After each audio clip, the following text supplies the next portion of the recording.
back from the dead.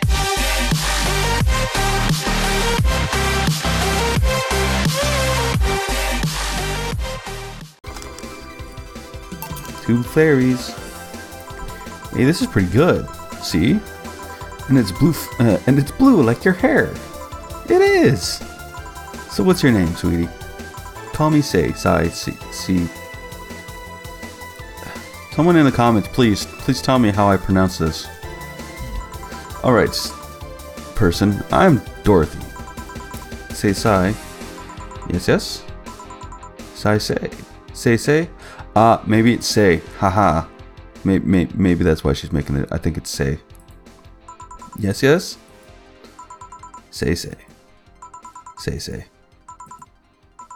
Say, why did you just buy me a drink? I just thought you were cute as a button, so I wanted to invite you to join me. Wow, you have to be the first person to offer me a drink without having an ulterior motive.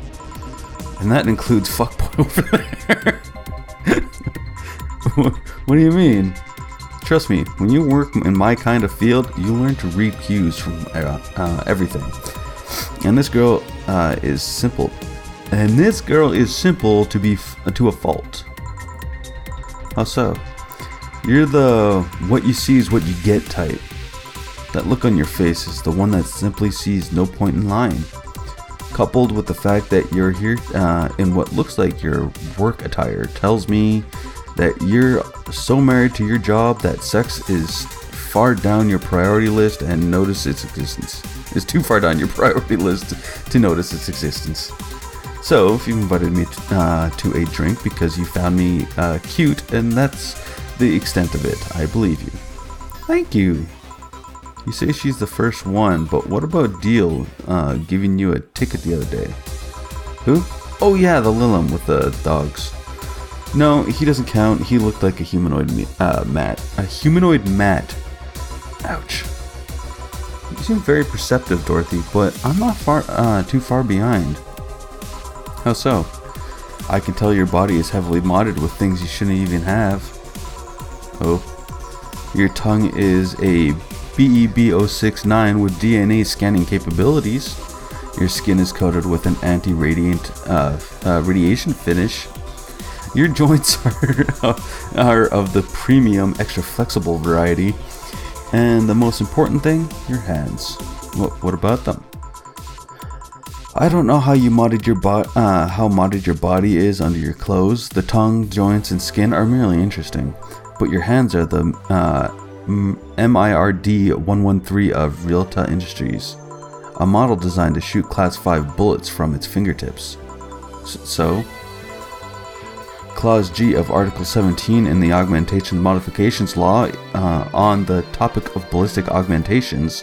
Any humanoid or sapient creature under civilian designation that has upgraded any of its person to hold firearms of Class 3 grade or higher will be either commissioned or disarmed or sent to danger zones. What are you gonna do? Nothing. I'm not law enforcement. I just do rescue, and even if I was, I'm not on duty right now. Oh. I want to know though, I want to go through with the upgrade. Our girl's gotta take care of herself, you know? I want to be able to deal with things if they get ugly. And this is the most discreet mod I had. Or at least I thought so. Yeah. Okay then. Can I give you some advice? I guess? The reason I could tell it's not your default hand model is your fingertips. The tips are a little bigger to make the cannons fit. You could get a small mod that changes them into disposable tips. Assuming they're being used for self-defense and not regular use, of course. I see. Well, I've got to go. Yes, another thing. If you aim for the arms or legs once in self-defense, anything more is assault. Yep. Yeah. Bye, Dorothy. Bye, Jill. Bye-bye. Please come again. I thought she was going to take me away. Oh my god. My nose is bugging the shit out of me right now. It's like one side is plugged and it's not allowing me to breathe. And I don't like breathing through my mouth unless I'm sleeping. They would put my mind on a vacuum cleaner for 3 years. 2 if I behave well. That's what happens when you underestimate people. Although I'm tempted to ask, but what? DNA reading tongue? Very prehensile, intuitive. Also, it vibrates. Extra flexible joints. Do you really need to ask? Anti-radiation coating? Hey, my skin's the first tool of the trade. I need to take care of it as much as possible. And it makes it feel so soft no matter how much it's being battered. Oh my god. Alright. So, you fancy yourself a diviner reading people and all? Not really, I'm just quite good at reading people. I guess it's a byproduct of dealing with so many people on a daily basis. It's a bit surreal to hear that from a Lilum. What can you say about me then? You know, I know exactly what she's talking about. I do something similar that I can read people when I meet them, and it's not from dealing with so many. It's, I guess, just a knack I picked up because I really hated lying. Like, I hated it. The only time I lie is jokingly, or, you know, just to be funny. So, yeah, jokingly. But I hated lies, and I hated that so many people lied to me most of my life over the stupidest things. Like, people will lie about some of the dumbest things, and I never understood why. And so I basically just started paying very close attention, watching their faces when they talked, their body movements, you know, the micro expressions, everything, watching their eyes and how they, you know, where they looked, how they looked when they were saying particular things. And then I would compare each thing that I could remember about that person and the facial expression or the body movement that they said based on, like, whether it was a lie or not. I would figure it out by, you know, like, English hard when sick. So I pay attention to their facial expressions, body movements, and basically what I would do is I would compare what they said with their body movements and then ask them particular questions that wouldn't lead them to think that I'm trying to basically investigate them, and watch their, again, facial expressions and body movements and see how they would react. And if it contradicted what they said, now, most people, if they get lied to, they go right into it. They like, oh, you're lying, blah, blah, blah. But you can't do that, because if you say someone is lying, they're just going to say, no, they're not. I had a neighbor, and they always did that. Like, you couldn't say they were lying. And the thing is a lot of them believe their lies. So I would never bother confronting them with the lies. I would just lose more and more trust over them and just give up. Or if I had an opportunity to prove to them that they were in fact lying, then I would. And it usually pissed them off. But I didn't care too much about that. I hate lying. I think it's petty and it's stupid. There's really no point to it. And let's get back to the game. I need to stop rambling. Let's see. You're very, very, very sexually frustrated. Wow. Straight to it then. So it's not the act itself, but rather that your partners can't seem to satisfy you on a deeper level. There's an even deeper frustration. Something happened that's blocking you. Maybe there's someone who you know that... Someone that who you know won't return your feelings. Maybe you were hurt in the past. Thus, your demeanor is that of someone who feels like life is playing tricks on her. Like a dog whose owner never really throws the ball. Oh boy, did I actually hit the nail on the head? I was making this stuff up on the fly. See, I don't do that. I can't. It's not so much reading people like that. I can figure out small details. Obvious and less obvious details about a person based on the way they look, how they dress, how they walk, how they talk, how they hold themselves when standing, sitting, or laying down even.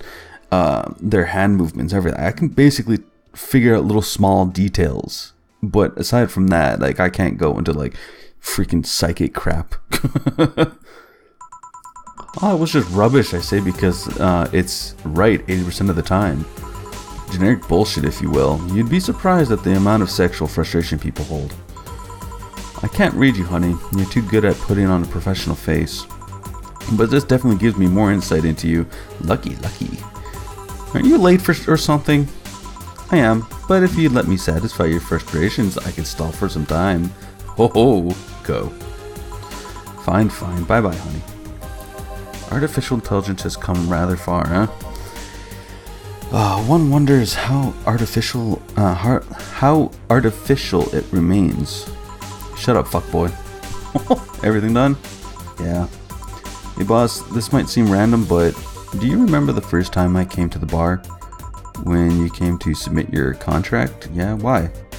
Well, for some reason, I've been hung up on it since this morning, and I've just realized why. The visage that welcomed me back when I went back then was guilt trying to pull your hand out of a jar. Oh yeah, that. I can't remember what exactly. I can't remember what exactly, but something fell inside and I tried to retrieve it. I just kind of put my hand in and it got stuck. It was a friend's jars too, so I couldn't just break it. Hey girl, how did I get my hand out of that jar? A straw and some butter. Oh yeah, clever solution. Yeah, and that brings me to the random thought. That incident, the helmet yesterday, many times your foot got stuck on something or stomped it. For stomping it. Boss, why do you get stuck in so many different things? Huh. Now that you mention it, I remember this one time she tried to eat a big sandwich and her jaw got stuck. Then there was an incident with the TV. I'll admit my fault with the others, but the TV incident was not my fault. The assembly instructions for that stand should have been labeled there Z and S better. You know, that is a true thing. You saw what happened when I switched the S2 piece with the 5Z one. Still, Jill's onto something here. Yes, she is. Now, go clean the dishes and you can leave for today. I like to think she'll make an effort now to avoid getting stuck in things. I want to believe. Alright, money. I clicked. Jill's subscription got renewed. She'll have no problem focusing on work today. Yay. What? Happy birthday. Is it my birthday? It's my birthday. Let's go to the shop real quick. Because I got some money. Let's get the Alex figurine. That's expensive. Those are expensive. Damn. Let's get the low cost ones. Oh, you're 300. God, these are expensive. Well, the subscription got renewed, so I'm gonna go ahead and buy the paper lantern. Yeah. Alright, well, that's the end of this episode. I hope you guys enjoyed. If you did, leave a like. Comment in the description what you think. Tell me, do you guys do the same thing? Like, how do you figure things out about other people? If you do that sort of thing. Because I know not everybody does. Some people just don't care. To me, it's not so much that I care about doing it. It's just, after I learned how to, it kind of just happens. I don't purposely try to do it. So, and the problem with that is, it makes me very suspicious of everybody. Because I can see their lies. I can see what they plan on doing. I can basically see what a person's going to do or say before it happens. And that's not being psychic. That's just linguistic patterns, essentially. It's when you hear enough people say enough things that eventually you can easily piece together somebody's sentence before it actually happens, simply by hearing their tone of voice and what they're about to say, like the first word or two. And then you can kind of just like fill in the blanks. It's essentially what it is. Like, it's not being psychic or anything. I don't freaking like I'm not some magical being that knows all this shit. It's just It's just something I picked up and something I enjoyed doing at the time. And now I just can't stop. Anyway, in the comments, let me know if you guys do anything like that. Like, do you read body signs? Can you read linguistic patterns? Let me know about that. And I'll see you guys next episode. Peace out.